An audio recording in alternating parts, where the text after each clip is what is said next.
The notification lit up Olivia's phone just as she was finishing her shift at work. It was from her mother. Short, cold, brutal. Don't even think about coming to Christmas. You make us feel poor. Stay away. Olivia stared at the words for a long moment, feeling the familiar sting creep up from her chest to her throat. The fluorescent lights above her buzzed softly, the world going strangely quiet around her. She could almost hear her heart pounding. She could almost see the little girl inside her once again asking, "What did I do wrong this time?" But she didn't cry. Not anymore. Not this time.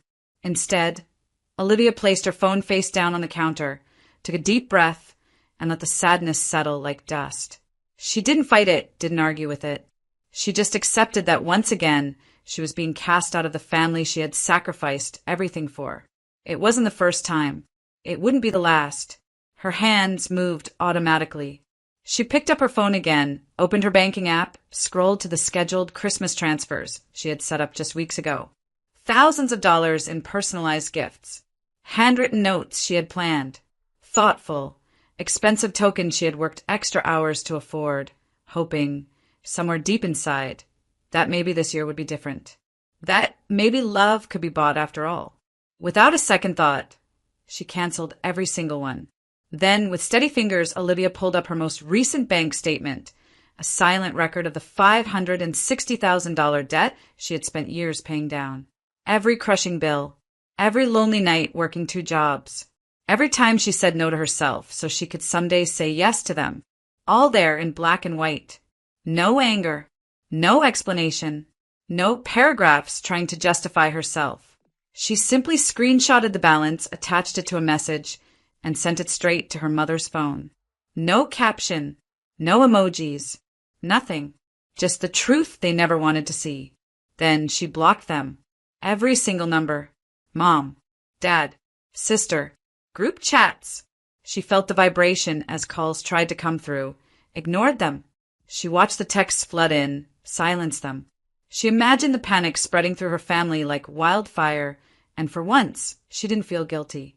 She felt free.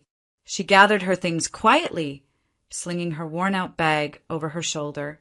As she stepped out into the cold December night, the chill hit her full in the face. But it felt refreshing, like stepping into a new life.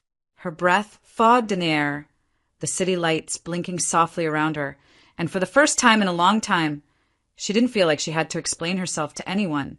She thought about all the years she had bent herself backward, trying to fit into a family that had decided long ago she wasn't enough. About the birthdays missed, the graduations ignored, the long silent treatments whenever she succeeded at something they hadn't approved of. It had always been a battle for crumbs of approval, a constant audition for love she was never going to win. Tonight, she wasn't auditioning anymore. As she walked down the block toward the bus stop, she tucked her hands into her jacket pockets and smiled faintly to herself. It wasn't a smile of triumph. It wasn't revenge for revenge's sake. It was a quiet acknowledgement that she had changed, that she had chosen herself this time. And somewhere behind her, buzzing phones and angry voices filled the spaces she had finally decided to leave empty. Olivia's boots scraped against the icy sidewalk as she waited for the bus, but her mind had already traveled years back, to the beginning, to the mountain of debt she hadn't even created but had ended up carrying alone. It had started right after college, a call from her parents, voices laced with panic. "We're about to lose the house. We need you." And without thinking, she had stepped in, co-signed, paid bills she never saw, took on credit she never touched. It was supposed to be temporary. A few months, maybe a year. It turned into a decade. She remembered the nights eating instant noodles while scrolling through payment deadlines on her cracked phone screen. The jobs that blurred together, mornings as a receptionist, evenings cleaning offices, weekends bartending weddings she was never invited to. There had been moments when Olivia couldn't breathe from the weight of it, sitting alone in the dark of her tiny apartment, whispering to herself that someday, somehow, she would dig her way out. The worst part wasn't even the hunger or the exhaustion. It was the silence. Her parents never asked how she was managing. Her sister never offered to help. There were no thank yous, no check-ins, only more requests. Just cover this bill, Liv. It's just this once. You're doing better than us. Better? She had laughed bitterly into the cold air more times than she could count. They hadn't seen the second-hand clothes, the broken heater she couldn't afford to fix, the weeks she went without gas in her car just to make minimum payments. They didn't want to see. And yet, even then, Olivia had clung to hope. Hope that loyalty would eventually turn into love. That one day, her sacrifice would mean she belonged. That maybe they would look at her not with need in their eyes, but with pride. The bus rumbled to a stop in front of her, brakes hissing against the cold street. Olivia climbed aboard, sliding into a seat by the window, her reflection staring back at her. She looked tired, sure, but stronger too. The kind of strong that doesn't announce itself loudly. The kind that's built quietly in the dark. She leaned her forehead against the cold glass and let her eyes drift shut. She thought of the final payment she had made just 2 months ago, the moment the debt counter had hit 0. There had been no confetti, no champagne, no one waiting to hug her. Just a quiet evening in her apartment, a cheap bottle of wine and a tearful smile she had given herself in the mirror. It wasn't the ending she had once imagined, but it was hers. And maybe, just maybe, that was enough. The soft glow of Christmas lights wrapped around Olivia's tiny living room, casting golden reflections onto the freshly polished floor. She had spent the whole afternoon decorating, not because anyone would visit, but because she believed in the magic of hope, even when reality hadn't earned it. The scent of cinnamon and pine filled the air, a candle flickering bravely against the gathering dusk. She had spent hours carefully picking out gifts for her family. Nothing extravagant, just things she knew they needed. A heated blanket for her mother's aching back. A personalized leather wallet for her father, stitched with his initials. A luxury hand cream set for her sister, who always complained about her dry hands in winter. Olivia had wrapped each present herself, curling the ribbons perfectly, writing little notes tucked under the bows. Notes that said things like, "I'm proud of you," or "You deserve comfort," even though she wondered if they would even read them. As she tucked the gifts into a large tote by the door, her heart swelled with cautious hope. Maybe this year would be different. Maybe paying off their debts had bought her a ticket back into the family fold. Maybe now they would see her not as an endless well to draw from, but as a person. Their daughter. Their sister. She had even splurged on her outfit for the day, a soft burgundy sweater and simple black slacks, understated but festive. It wasn't about showing off. It was about showing up. About saying without words, "I'm here. I've always been here." Outside, the first flakes of snow began to drift from the gray sky. Olivia stood by the window, watching them dance under the streetlights, her fingers absently tracing the frosted glass. Memories of Christmases past flickered through her mind, the ones where she had sat quietly while Tyler opened the biggest presents, while her parents beamed at him like he had hung the stars himself. She had convinced herself that her time would come, that patience and loyalty would be enough. This year, she thought, maybe they would finally save her a seat at the table. Maybe there would be a stocking with her name stitched across it. Maybe they would see her. The clock ticked past 7. Olivia double-checked her phone. No messages yet, but she wasn't worried. They were probably just busy with last-minute preparations, bustling around, laughing, teasing each other as they always did. She imagined her mom fussing over the ham, her dad pretending not to care, but secretly checking to make sure the house looked perfect. Tyler, cracking jokes, making everyone laugh. She smiled at the thought. She slipped on her boots, pulled on her coat, and gathered the tote of carefully wrapped gifts. Her heart beat a little faster. She locked the door behind her, stepping into the crisp December night, feeling the snow crunch under her feet. She was ready, or so she thought. As Olivia reached her car, the sharp buzz of her phone in her pocket made her pause. A rush of excitement and nerves flushed through her. Maybe it was her mom asking when she would arrive. Maybe they were waiting for her, her seat already set, a glass of cider poured in anticipation. She slid her phone out, her breath curling in the frosty air as she unlocked the screen. A single message glared back at her, short and cutting. "Mom, please don't come. It's awkward. You make us feel poor. We need a simple, joyful Christmas. Hope you understand." For a long moment, Olivia just stared at the screen. The words blurred in front of her eyes, sharp as ice, cutting through all the warm hope she had been cradling in her chest. Her fingers numbed against the cold, but she didn't move. Not a blink, not a sound, just the raw, hollow ache blooming from somewhere deep inside her. It wasn't about money. It never had been. It was about her. No matter what she did, whether she gave everything, whether she stayed silent, whether she fought or yielded, she would never be enough for them. Not the kind of enough they wanted. She had paid off the debt that weighed their lives down for years. Yet somehow her success, her mere existence, made them feel poor. Slowly, Olivia lowered herself onto the driver's seat, the tote bag of carefully chosen gifts sagging next to her, as if even the packages could feel the weight of rejection. She stared out the windshield, the snow thickening into a quiet storm around her. Christmas lights blurred into halos.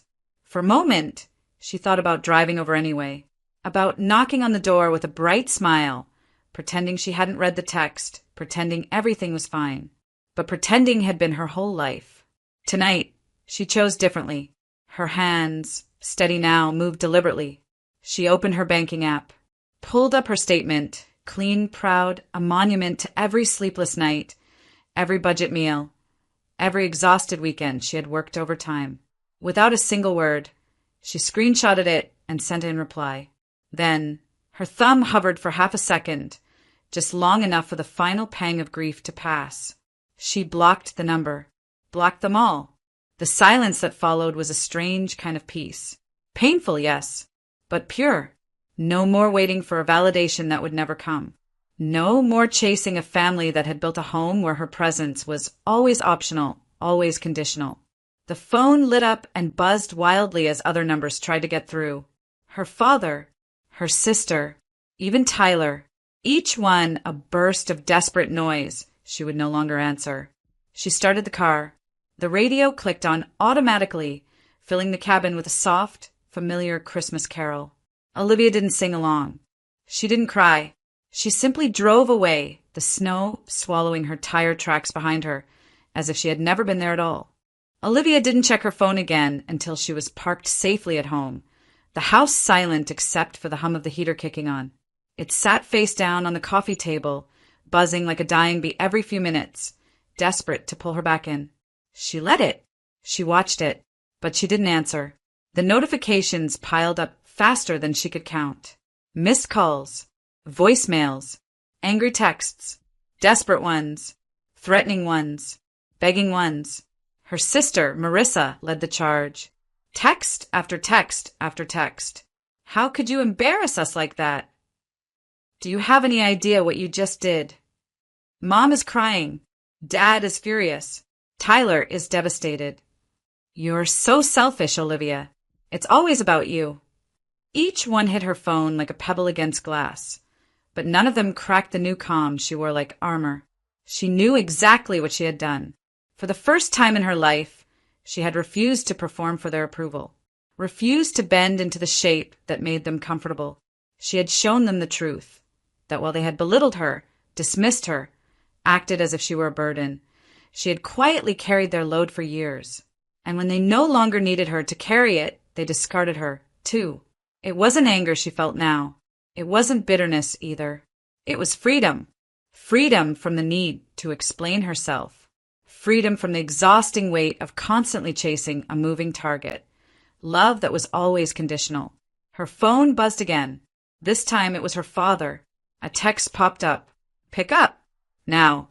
We need to talk. Olivia stared at the screen, her thumb hovering for a second. Then, without a sound, she turned the phone over, silencing the world once more. She poured herself a cup of tea, chamomile, her favorite, and curled up on the couch under a thick, knitted blanket. Outside, the snow kept falling, blanketing the street in white, smoothing over all the jagged edges of the world. She wasn't angry. She wasn't even sad anymore. She was just done. A knock came at the door around midnight, frantic and heavy. She didn't move. Let them knock. Let them call. Let them scream. She was no longer reachable in ways that mattered.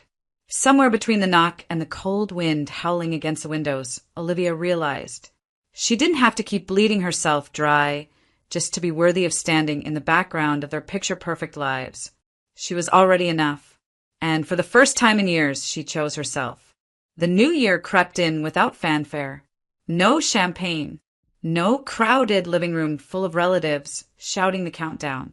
No forced hugs or fake resolutions. Just Olivia, standing alone by the window, watching fireworks explode in the distance, each burst reflecting in her calm, steady eyes. A fresh year, a fresh beginning, a fresh Olivia. She sipped her tea and made a promise. Not aloud, not scribbled in a journal, but deep inside where no one could touch it. This year, she would stop making herself small so others could feel big. Her silence had already rattled them. Her refusal to engage, to argue, to explain, had left them confused and frantic. And now she would show them just how strong she had become. She wasn't interested in petty revenge. She didn't want a scene. She wanted them to feel the absence they created. To understand the hollow space left behind when you push someone away for too long and they finally stop coming back.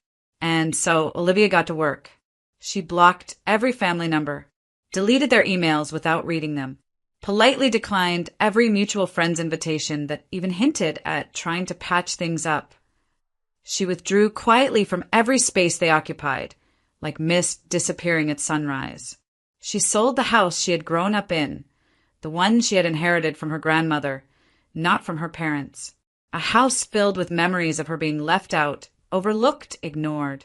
And with that money, she bought a place she truly loved on the outskirts of town, with wide open land and towering oak trees that whispered peace instead of judgment. A few weeks later, she opened her own business, a small accounting firm specializing in helping people climb out of debt, something she knew far too much about firsthand. Her new office was modest but filled with sunlight and warmth, a mirror of the life she was building brick by brick, with no help from anyone who once called themselves family. And every now and then, word would trickle through mutual friends. Stories of how her sister had struggled with new financial troubles, how her parents fought constantly about money, how holidays were no longer the same. She listened, smiled politely, and went back to her coffee. They were feeling her absence now. The silent pillar they once leaned on without gratitude was gone. The golden child, the favored ones, were left to wobble without her steadying hand. And still Olivia said nothing. No gloating, no long-winded speeches about how they had treated her. Only a soft, peaceful silence that said louder than any words ever could, "I don't need your approval. I never did." The fireworks faded. The town quieted down. And in her new home, surrounded by everything she had built herself, Olivia felt it finally settled deep inside her chest. Freedom. Real, unshakable freedom. And this was just the beginning.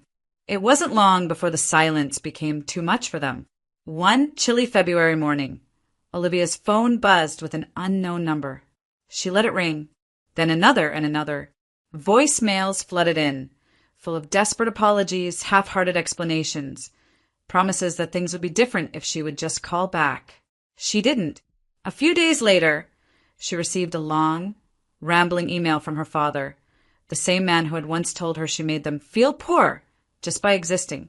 Now he wrote about how much they missed her, how proud they were of everything she had accomplished, and how families should stick together through thick and thin. There was no real apology, no ownership of the pain they had caused, only guilt wrapped in flowery words and empty nostalgia. Olivia closed the email without responding. Then came the final act, the desperate gesture. Her sister Madison showed up at her office unannounced, clutching a bouquet of cheap supermarket flowers and wearing a tight, fake smile. Olivia's assistant buzzed her before letting Madison in, giving Olivia just enough time to decide. She stood up from her desk, smoothed her blazer, and opened the door herself. Madison's face lit up in relief, but Olivia only gave a calm, polite nod. No hug, no tears, just calm distance. "I just wanted to say I'm sorry," Madison began, voice trembling slightly. We were wrong. Mom and Dad, they miss you. I miss you. Can't we just go back to how things were?" Olivia let the silence stretch, heavy and awkward, until Madison's fake smile started to crack. Finally, Olivia spoke, her voice steady and kind but firm. Madison, you don't miss me. You miss what I did for you. You miss how I made things easier. There's a difference. Madison opened her mouth to protest, but Olivia raised a hand gently, stopping her. I wish you all the best, Olivia said quietly. Truly, but I'm not coming back to a place where I was only valued for what I gave, not for who I am. And with that, she closed the door softly, leaving Madison standing in the hallway, clutching the wilted flowers like a child who had lost her way. No yelling, no dramatic confrontation, just the quiet power of finally choosing herself. Later that night, Olivia sat on her back porch, wrapped in a soft blanket, listening to the wind rustling through the trees. Her heart felt lighter than it had in years. She hadn't needed to burn bridges. She had simply walked away and let the silence speak for itself. She had learned that true peace doesn't come from making others see your worth. It comes from never needing their permission to have it in the first place. And for the first time in her life, Olivia knew she was exactly where she was meant to be. Free, unapologetic, whole. The weeks turned into months, and Olivia found herself smiling more freely, breathing more deeply. Without the constant weight of judgment, she could finally enjoy the life she had built, with no one belittling her for it. She started hosting small gatherings with friends who had always supported her without strings attached. She traveled solo, something she had always dreamed of but felt guilty doing before. Each step away from her old life stitched her soul back together, one peaceful moment at a time. One evening, while walking along the river downtown, she passed by a familiar sight, the city's grand new community center. A project she had quietly funded with the money she had once been guilted into sharing with her family. Her contribution plaque was tucked modestly to the side, reading only, "To those who choose themselves." Olivia stopped for a moment, letting the golden lights of the building wash over her, feeling a deep swell of pride. She had turned her pain into purpose, her silence into strength. She didn't need to prove anything to anyone anymore. Back at home, Olivia finally took down the old family photos that lined her hallway, not in anger but in acceptance. She placed them carefully in a box, labeling it the past. Thank you. That night, as she sat by the window sipping tea, her phone buzzed again. Another unknown number. Another chance to reopen old wounds. She smiled softly and pressed block. No anger, no sadness, just quiet finality. Then she posted a single sentence on her social media, not tagging anyone, not directing it at anyone in particular. Just words she had earned through every heartbreak, every lonely night, every brave choice to stay silent and strong. Some bridges are meant to be burned so the light can guide you home. Within minutes, friends flooded her with hearts and encouragement. Some understood the deeper meaning. Most just felt the truth radiating from it. Olivia leaned back, feeling a warmth in her chest that no apology from her family could have ever given her. It was self-respect. It was peace. It was freedom. The golden child had never been her. The outsider had always been her gift. Because being different, being strong enough to walk away, being brave enough to choose herself, those things had made her rich in ways money never could. As the city lights twinkled outside her window, Olivia knew one thing for certain. She hadn't lost a family that never really saw her. She had finally found herself. And this time she wasn't letting go.